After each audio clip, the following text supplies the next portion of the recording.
बातें करते हम खेतों की और उसके रखवाली की, बाग बगीचा फल फूलों और फसलों की हरियाली की। हम बीजों की बातें करते उत्तम जल संसाधन की, हम तकनीकी बातें करते फसलों के उत्पादन की।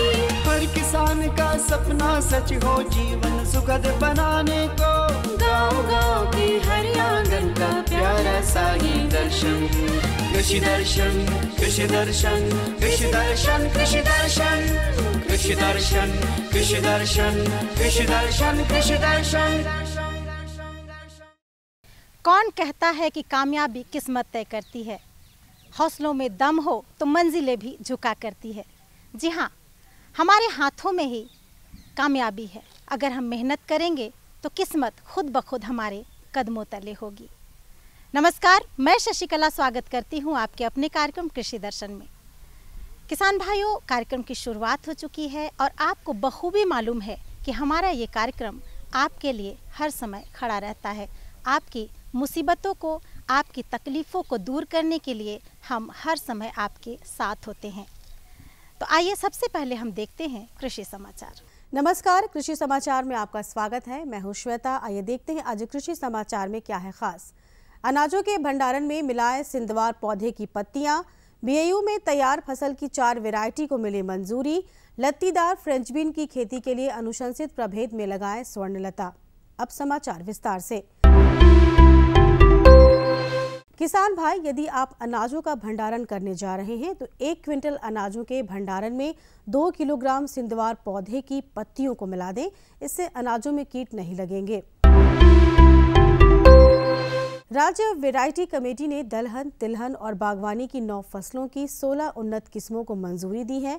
इनमें चावल के 7, मिर्च के 2 और टमाटर, लीची, बेल, तीसी, सोयाबीन, मटर और बैगन की एक वैरायटी शामिल है। 16 में से 4 वैरायटी बिरसा कृषि विश्वविद्यालय के वैज्ञानिकों ने तैयार किए हैं। किसान भाई, यदि आप फल बाग लगाए हुए हैं तो कीटों से बचाव के लिए रासायनिक की जगह जैविक कीटनाशकों का उपयोग करें। इससे फलों में लगने वाले कीड़े भी मर जाएंगे और रासायनिक दवाओं के दुष्प्रभाव से भी बचाव होगा। किसान भाई, फल बाग में कीटों से बचाव के लिए जैविक कीटनाशकों का प्रयोग करना लाभकारी है। इसके लिए नीम या करंज निर्मित दवा का प्रयोग करें। जैविक कीटनाशक का 4 या 5 मिलीलीटर दवा को 1 लीटर पानी में घोल बनाकर 15 दिनों के अंतराल पर छिड़काव करें। लत्तीदार फ्रेंच बीन की खेती से अधिकाधिक उत्पादन लेने के लिए 25 से 30 किलोग्राम बीज प्रति हेक्टेयर लगाएं। कतार से कतार की दूरी 75 सेंटीमीटर और पौधा से पौधा की दूरी 15 सेंटीमीटर रखें। बेहतर उत्पादन के लिए अनुशंसित प्रभेद में केंटकी वंडर, बिरसा प्रिया, स्वर्णलता लगाएं। लत्तीदार फ्रेंच बीन की खेती के लिए अच्छी जल निकास वाली बलुई दोमट मिट्टी उपयुक्त है। अम्लीय मिट्टी में 1 माह पहले चूने का भुरकाव करें। बुआई के समय गोबर खाद 200 क्विंटल, नेत्रजन 40 किलोग्राम, स्फूर 80 किलोग्राम और पोटास 40 किलोग्राम प्रति हेक्टेयर खेत में मिलाएं। साथ ही प्रति सप्ताह सिंचाई करते रहें। किसान भाई, बागवानी में निकौनी के लिए नूतन खुरपा नामक कृषि यंत्र का प्रयोग कर सकते हैं। इसकी कार्यक्षमता 6 से 8 डिसमिल प्रतिदिन है। आज की विशेष जानकारी है मिर्च फसल में फल छेदक कीटों की रोकथाम के बारे में। मिर्च फसल में फूल और फल लगने के समय फल छेदक कीट लगने का खतरा रहता है। कृषक भाई, इस कीट के नियंत्रण के लिए प्रति हेक्टेयर 500 मिलीलीटर इंडोक्सा कार्ब दवा से घोल बनाकर फसल पर छिड़काव करें। और अब एक नजर राज्य के 5 प्रमुख शहरों के मौसम के मिजाज पर। आज राज्य के 5 प्रमुख नगरों के अधिकतम और न्यूनतम तापमान कुछ इस प्रकार दर्ज किए गए। रांची का अधिकतम तापमान 38 डिग्री सेल्सियस और न्यूनतम 21 डिग्री सेल्सियस। जमशेदपुर का अधिकतम तापमान 34 डिग्री सेल्सियस और न्यूनतम 22 डिग्री सेल्सियस। मेदिनीनगर का अधिकतम तापमान 42 डिग्री सेल्सियस और न्यूनतम 20 डिग्री सेल्सियस। देवघर का अधिकतम तापमान 39 डिग्री सेल्सियस और न्यूनतम 23 डिग्री सेल्सियस। वहीं धनबाद का अधिकतम तापमान 33 डिग्री सेल्सियस और न्यूनतम 22 डिग्री सेल्सियस रहा। कृषि समाचार में आज इतना ही। अगले दिन अगले अंक में फिर मिलेंगे कुछ नई जानकारियों के साथ। तब तक के लिए दीजिए इजाजत। नमस्कार, जोहार।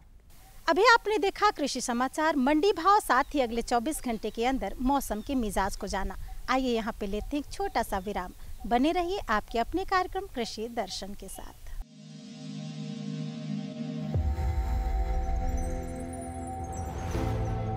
आत्मनिर्भर किसान भारत की शान। उत्पादन में आत्मनिर्भर होने के साथ साथ फसल की कटाई के उपरांत उपज की हानि को रोकने, ग्रामीण क्षेत्रों में रोजगार सृजन करने और बीज से बाजार तक के विजन को मजबूती देने के उद्देश्य से 1 वर्ष पूर्व माननीय प्रधानमंत्री श्री नरेंद्र मोदी जी ने एक महत्वाकांक्षी केंद्रीय योजना एग्रीकल्चर इंफ्रास्ट्रक्चर फंड की शुरुआत की। इस आधुनिक इंफ्रास्ट्रक्चर से कृषि आधारित उद्योग लगाने में एक बहुत बड़ा बदलाव आएगा और बहुत बड़ी गति आएगी। साथियों, अब हम उस स्थिति की तरफ बढ़ रहे हैं जहां गांव के कृषि उद्योगों से फूड आधारित उत्पाद शहर जाएंगे और यही तो आत्मनिर्भर भारत अभियान का संकल्प है। एग्रीकल्चर इंफ्रास्ट्रक्चर फंड से पात्र लाभार्थी गोदामों का निर्माण कर सकते हैं, छटाई या ग्रेडिंग इकाई, पैकिंग हाउस, सप्लाई चेन और कोल्ड चेन जैसी सुविधाएं या फिर प्राथमिक कृषि प्रसंस्करण केंद्र की स्थापना कर सकते हैं। इस योजना के तहत पात्र लाभार्थियों को 2 करोड़ रुपए तक के ऋण पर अधिकतम 7 वर्ष के लिए ब्याज में 3% तक की छूट दी जा रही है। ऋण पुनर्भुगतान के लिए 6 महीने से 2 वर्ष तक मोरेटोरियम की सुविधा भी उपलब्ध है।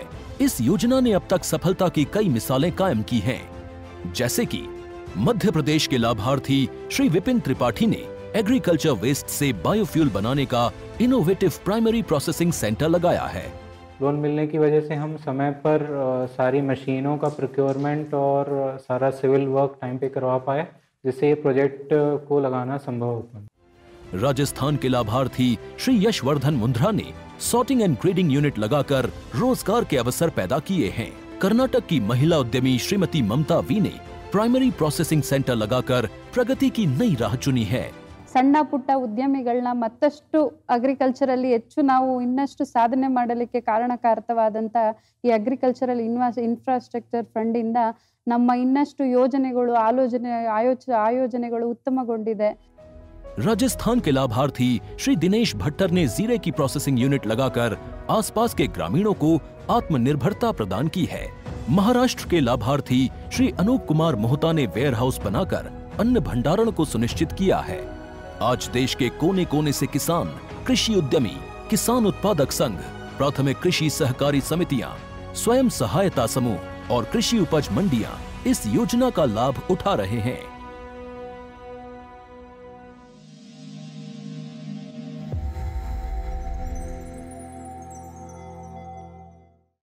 किसान भाइयों, आज हम आपको जानकारी दिलाएंगे फसल की कटनी से लेकर भंडारण तक आप किन किन बातों का ख्याल रखें। जी हाँ, हमारे किसान भाई जब फसल काटते हैं तो खेतों में यूं ही खुला ना छोड़े। अगर खुला छोड़ देंगे तो आपके फसल नष्ट हो जाते हैं, इसलिए हमेशा उससे बांध कर रखें।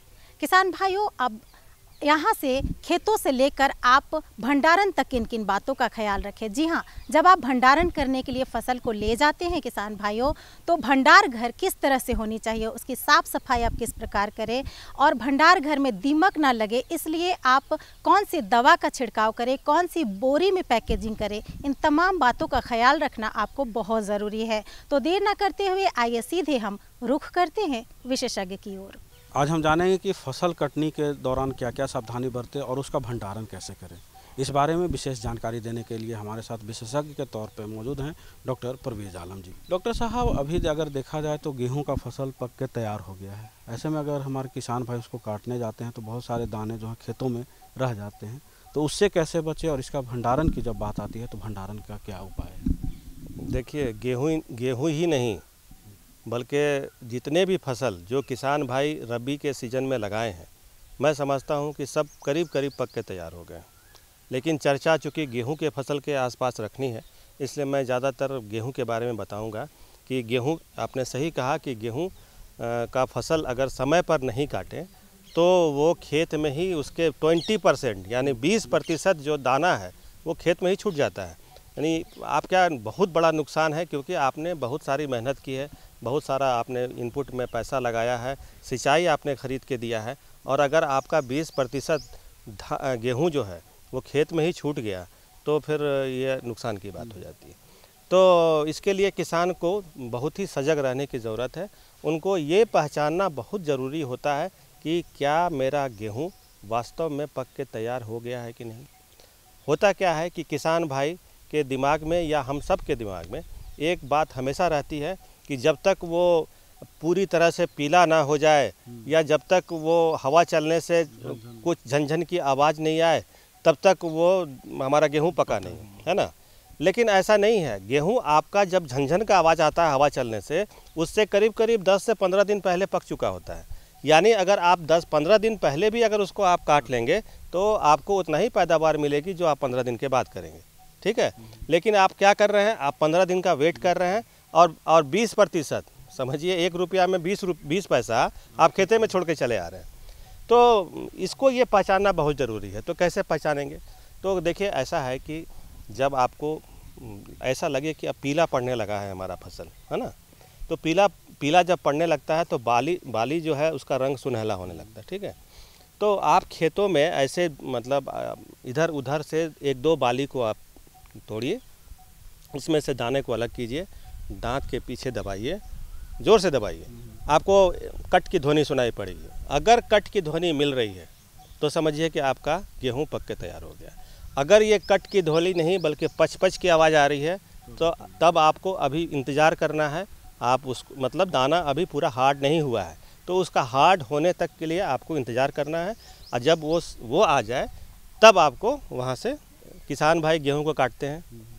काटने के बाद सीधे उसको थ्रेसिंग के लिए ले जाते हैं, दौनी जिसको बोलते हैं, दौनी, मिसाई, भंडारण, ये सब करते हैं। वहाँ जाने से पहले एक चीज़ बहुत ज़रूरी होता है जो छूट जाता है। वो क्या है कि आप जब खेत का कटाई करते हैं तो पहला बात कि करना कब चाहिए, तो करना चाहिए सुबह में, है ना। सुबह आप 4 बजे 5 बजे मतलब सूर्यास्त होने से पहले खेत पे आप चले जाएं और कोशिश करें कि 10 बजे तक जितना कटाई हो सकता है कटाई करके आप वहाँ ले आएँ। क्योंकि 10 बजे के बाद क्या होगा कि धूप जैसे जैसे तेज़ बढ़ेगी तो क्या होगा कि वो ज़्यादा ड्राई होगा, और ज़्यादा सूखेगा तो क्या होगा, जब आप काटेंगे तो फिर झड़ना शुरू होगा। तो एक नियम यह है कि आप प्रातः काल में इसका कटाई करें। दूसरा, कटाई करने से पहले गेहूं के मामा को ज़रूर खेत से निकाल दें। जब भंडारण करेंगे तो क्या होगा, आप उसको भंडारण कर दिए साथ में। अब जब नेक्स्ट ईयर फिर आप जब लगाने जाएंगे उसी सीड को तो मालूम हुआ कि आपने गेहूं के मामा का भी बुआई कर दिया। इसलिए ये बहुत ज़रूरी है कि गेहूं के मामा को पूरे फील्ड में घूम घूम करके जो भी उसकी बालियां हैं उसको देख करके वहाँ से उसको तोड़ते जाइए, तोड़ करके फेंकना नहीं है। मैं अक्सर कहता हूँ कि इस बाली को तोड़ करके इसको बहुत हैंडल बहुत प्यार से करना पड़ता है। सारे बाली को एक जगह इकट्ठा करिए और इकट्ठा करने के बाद उसको आग लगा दीजिए। आग लगाने के बाद हो सके तो मिट्टी से उसको ढक दीजिए ताकि कोई भी एक आध भी उसका दाना बीज जो छूट जाए तो वो अगले साल के लिए आपको नुकसान ना पहुंचे। अब हम आते हैं दौनी में और इसके बाद भंडारण में। तो दौनी में क्या सावधानी बरतें, इसके लिए फिर क्या समय का चयन करेंगे? नहीं, दौनी में तो ऐसा है कि गेहूं जितना आपका सूखा रहेगा उतनी आसानी से दौनी होगी। ऐसे भी हम कहते हैं कि खेत से काट के ला करके 4-5 दिन 6 दिन उसको जो है डायरेक्ट सनलाइट में आप धूप में छोड़ देना चाहिए ताकि जो भी नमी है वो कम से कम वहाँ से ख़त्म हो जाए। दौनी का बहुत सा तरीका है। किसान भाई कुछ लोग जानवर से चला के दौनी करते हैं, कुछ किसी के पास ट्रैक्टर चालित है, किसी के पास वो जो पैर से चलाते हैं वो वाला है। हम चाहते हैं कि आप कुछ लोग पीट के करते हैं, तो पीट के करने से क्या है बहुत नुकसान होता है। आपको पता है ये चीज़, जब पीटेंगे तो इधर हो जाएगा कुछ उधर जाएगा। तो वैसे जो पुराने तरीके हैं इसको ना अपनाएं, बल्कि जो पैर से जो चालित जो मशीन है जिसको पैर से आप चलाते हैं गोल गोल घूमता है उस पर आप दौनी करने की कोशिश करें। तो क्या होगा कि एक तो आपको डीजल बिजली किसी पर निर्भरता नहीं रही, उसका पैसा बचा आपको और उससे नुकसान आपका कम हुआ और इससे काम बहुत तेज़ी फास्ट होता है।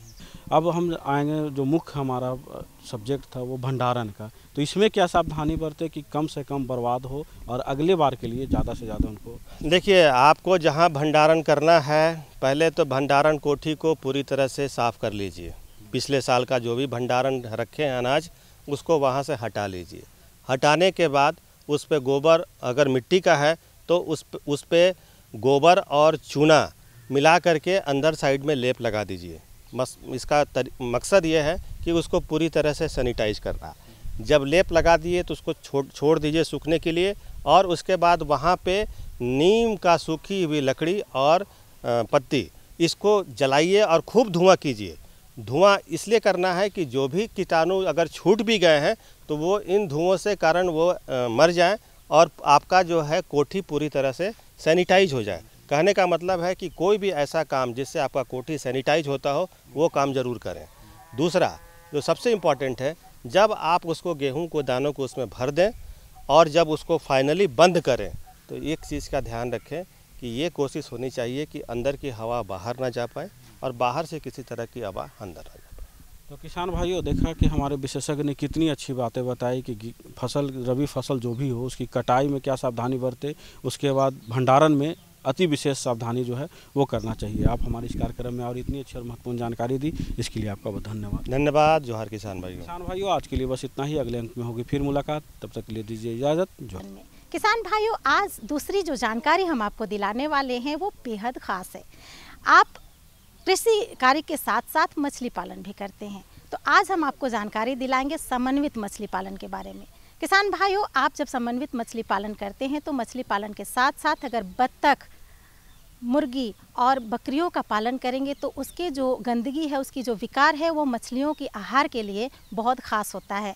किसान भाइयों, आज हम आपको देर न करते हुए चलिए सीधे विशेषज्ञ के पास ले चलते हैं और जानकारी दिलाते हैं कि समन्वित मछली पालन आप किस प्रकार से करेंगे और उसकी देखभाल कैसे करेंगे। आज हम लोग जानकारी हासिल कर रहे हैं कि समन्वित मत्स्य पालन से क्या क्या लाभ होते हैं। आज का विषय है समन्वित मछली पालन। पहले बता दें समन्वित मछली पालन क्या है। समन्वित मछली पालन उसे कहते हैं कि एक इकाई क्षेत्र में अगर हम ज़्यादा से ज़्यादा प्रोडक्शन लें तो उसी को समन्वित मछली पालन कहते हैं। जैसे कि मछली पालन के साथ साथ हॉर्टिकल्चर, बत्तख, पिगरी और इस तरह से पोल्ट्री भी किया जा सकता है, जिससे हम लोग एक दूसरे से कंपोनेंट से लाभ उठाया जा सके और जो कॉस्ट ऑफ कल्चर है वो भी कम हो। इसी को हम लोग समन्वित मछली पालन कहते हैं। मछली के साथ साथ वैसा जैसे बत्तख होता है, तो बत्तख में अगर किसान भाई चाहे तो बत्तख किस तरह से पाल सकते हैं उसके साथ? बहुत अच्छा प्रश्न किया आपने संदीप जी। ये बत्तख ही झारखंड में सबसे समन्वित मछली पालन में सबसे ज़्यादा यूज़ हो रहा है, क्योंकि ये सारा काफ़ी फिजिबल है और बत्तख के साथ मछली पालन बहुत ज़्यादा आय होता है। मान लीजिए कि अगर कुल लागत 3 लाख अगर सालाना खर्च करता है किसान, तो उसे 6 से 8 लाख का लाभ हो सकता है बत्तख सा मछली पालन में। तो इसमें अगर 1 एकड़ के क्षेत्रफल का पानी वाटर एरिया है तो उसमें हम 100 से 150 बत्तख का संचयन करके हम लोग मछली पालन कर सकते हैं। और इसमें काफ़ी सावधानियां हम लोग को बरतनी होती है, क्योंकि बत्तख ऐसा जीव है जो सभी कुछ खाता है। ये ओमनीवोरस जिसे कहा जाता है, ये ओमनीवोरस है। तो इसमें हम लोग क्या करते हैं, जब मछली का संचयन जब करते हैं, मान लिया कि हम लोगों ने जून जुलाई में मछली का संचयन किया है, तो अगर मछली का अगर फिंगरलिंग, मछली के संचयन में भी किसका संचयन करना है, अंगुलिकाओं का संचयन करना है, जो 3 से 4 इंच की होती है। और इसका जो 50 से 100 ग्राम की जब हो जाती है तभी हमें बत्तख का संचयन करना चाहिए। अर्थात कि अगर हम मछली का संचयन जून में कर रहे हैं तो अगस्त के महीने में हम लोग को बत्तख का संचयन करना चाहिए। इससे ये लाभ होता है कि जो बत्तख है वो संचित मछलियों को खाती नहीं है और मछली भी अपना बचाव कर सकती है। तो ऐसे तालाब में करना चाहिए कि जिसमें पानी का डेप्थ 6 फीट का हो, जिससे मछली अगर बचने भी कोशिश करे तो वो पानी में अपने को बचा सके। और कम डेप्थ के पानी में बत्तख सा मछली पालन में थोड़ा रिस्क है, क्योंकि उसमें क्या है कि मछलियों का जो छोटी मछली का जान का खतरा बना रहता है। तो ऐसा है कि बत्तख को हम किस प्रकार से, बत्तख में क्या खाने को देना होगा, उसमें कुछ खाना देना होगा या कि उससे प्रोडक्ट से वो खा लेंगे? देखिए, मछली सा बत्तख पालन जब हम कर रहे हैं तो उसमें काफ़ी लाभ है। और जो फीड कॉस्ट होता है मछली पालन में प्लस बत्तख पालन में भी, अगर हम लोग मछली सा बत्तख पालन करते हैं तो 60% जो फीड का कॉस्ट है वो रिड्यूस हो जाता है। क्योंकि बत्तख क्या करती है, जब वो खाना खाती है, जब आपने पूछा कि क्या खाया जा सकता है, तो बत्तख सभी कुछ खा सकती है। तो तालाब में अगर छोटी मछलियां हैं उसे भी वो खा सकती हैं। जो हम लोग का घर का बचा हुआ अवशेष है वो, हाँ, उसे भी वो खा सकती हैं। कीड़े मकोड़े खा सकती हैं। तालाब के तल में जो कीड़े मकोड़े होते हैं उसको भी वो खाती है। तो उससे हम लोग को ये लाभ होता है कि जब बत्तख तालाब में घूमती रहती है और बीच बीच में वो नीचे जाती है तो वो एज अ बायोएरेटर का काम करती है। और उसका ये है कि जब वो नीचे जाके खाना चुनती है तो उसमें जो लॉक्ड न्यूट्रिएंट है मिट्टी में, उसका भी रिलीज़ हो जाता है और तालाब की उत्पादकता भी बढ़ती है। दूसरा है कि जो वो इधर उधर घूमती हैं तो वो ऑक्सीजन की जो कमी होती है तालाब में उसकी भी भरपाई करती है। उसके घूमने से फिर दूसरा लाभ है कि जो मछलियाँ अपने को बचाने के लिए भी बत्तख के डर से जब घूमती हैं काफ़ी एक्टिव हो जाती हैं। जैसे लोग इधर उधर जाते हैं, जिम करते हैं, योगा करते हैं, तो मछली का बत्तख के साथ पालन करने पे मछली खुद एक्सरसाइज करती है जिससे उनका जो ग्रोथ है काफ़ी अच्छा होता है। तो बत्तख और मछली पालन का बड़ा अच्छा सामंजस्य है और इसको करना चाहिए। और सबसे जो कॉस्ट, जो फीडिंग कॉस्ट है वो घटता है, क्योंकि बत्तख जो खाती है वो पूरी तरह पचा नहीं पाती है। जो भी वो विष्ट या मल जो त्याग करती है उसमें आधा उसका भोजन होता है और आधा खाद का काम करता है जो पचा हुआ होता है।